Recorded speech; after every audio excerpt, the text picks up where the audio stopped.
आप सुन रहे हैं द एंग्शियस जनरेशन, आज का बचपन। ये पॉडकास्ट उन पेरेंट्स के लिए है जो अपने बच्चों की बदलती दुनिया को समझना चाहते हैं। हाय, मैं हूं निशा। आज हम एक और पहलू को एक नए नजरिए से समझने की कोशिश करेंगे। Over reaction.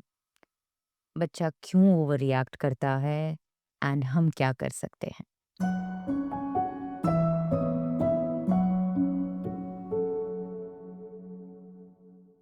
बच्चे ना कई बार छोटी छोटी चीज़ों पे टैंट्रम्स थ्रो करने लग जाते हैं।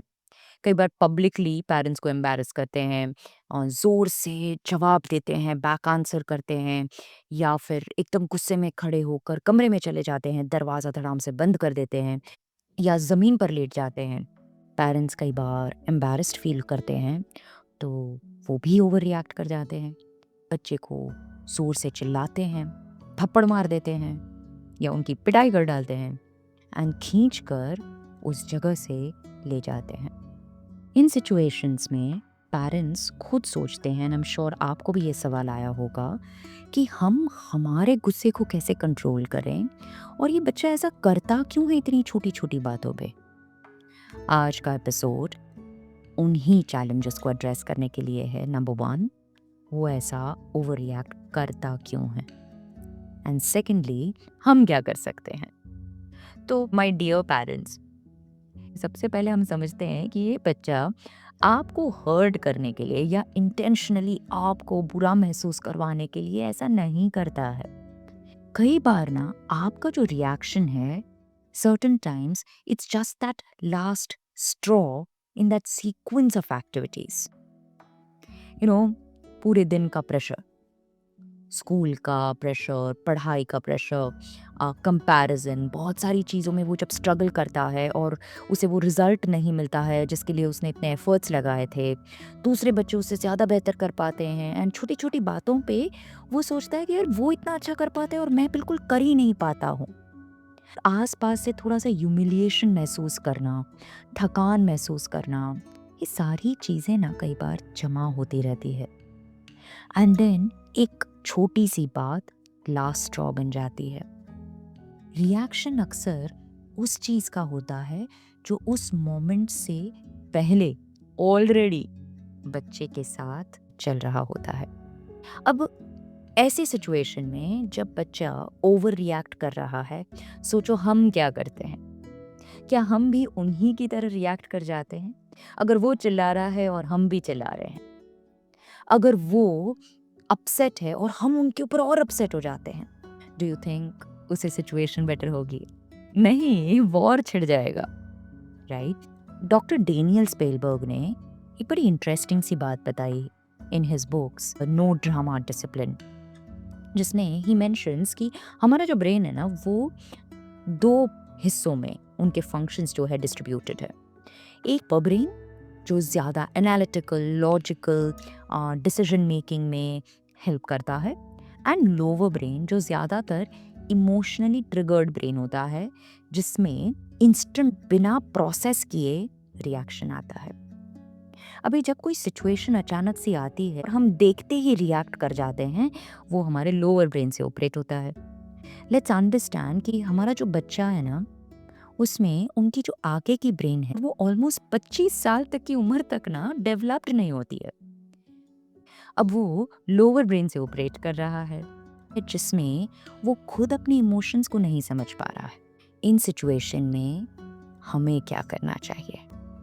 हमारा पर्पस होना चाहिए कि हम इंस्टेड ऑफ खुद भी लोअर ब्रेन से ऑपरेट करें, पहले हम upper brain, that is logically, इस सिचुएशन को हैंडल करें और उनको भी समझने में हेल्पफुल हो। So to begin with, the first thing that we need to do is, पहले हम शांत हो जाए।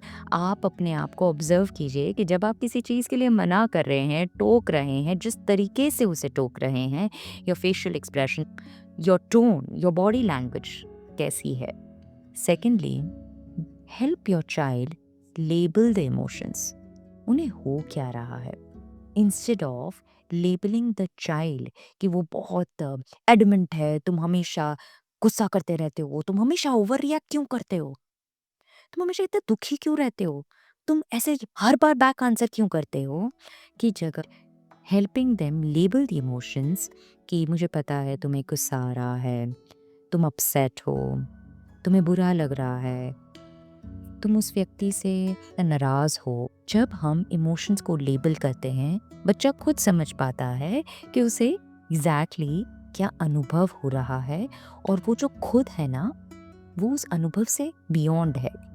वो खुद बुरा नहीं है, इट्स जस्ट कि उस मोमेंट पर उसको बुरा लग रहा है, right? Secondly, opening up a conversation, जिसमें आस्किंग द चाइल्ड बताओ मुझे क्या हुआ, हेल्पिंग द चाइल्ड अंडरस्टैंड कि इस सिचुएशन से पहले क्या चल रहा था, वो कहाँ स्ट्रगल कर रहा है, comforting the child with a warm touch, hug, helps the child feel a little more psychologically safe, जिससे वो आपके सामने थोड़ा सा ओपन अप हो जाए। कई बार एज अ पेरेंट हम उनको हर प्रकार की लाइफस्टाइल कंफर्ट देने के कोशिश में लगे रहते हैं, जैसे कि रिसर्च कर करके बेस्ट न्यूट्रिशियस फूड बनाना देना, या बेस्ट ऑफ द एक्टिविटीज़ में उनको इनरोल करना, सबसे अच्छी स्कूल में एडमिशन दिलाना, बेस्ट कोचिंग क्लास में डालना, and giving the best of best. पर उस बीच में कुछ जो बेसिक चीज़ें हैं ना, जो एक्चुअली उनके हैप्पीनेस के लिए रिस्पॉन्सिबल है, उनके कॉन्फिडेंस के लिए रिस्पॉन्सिबल है, उनके ट्रस्ट को बिल्ड करने के लिए रिस्पॉन्सिबल है, उन्हें हम मिस आउट कर जाते हैं। हैप्पी हॉर्मोन्स कैसे रिलीज होता है? ऑक्सीटोसिन रिलीज होता है फिजिकल टच से, जैसे कि बच्चे को हग करना, उनको बड़े प्यार से हाथ पकड़ना, टच करना, किस करना, ये सारी चीज़ें उनको वार्मथ देती हैं।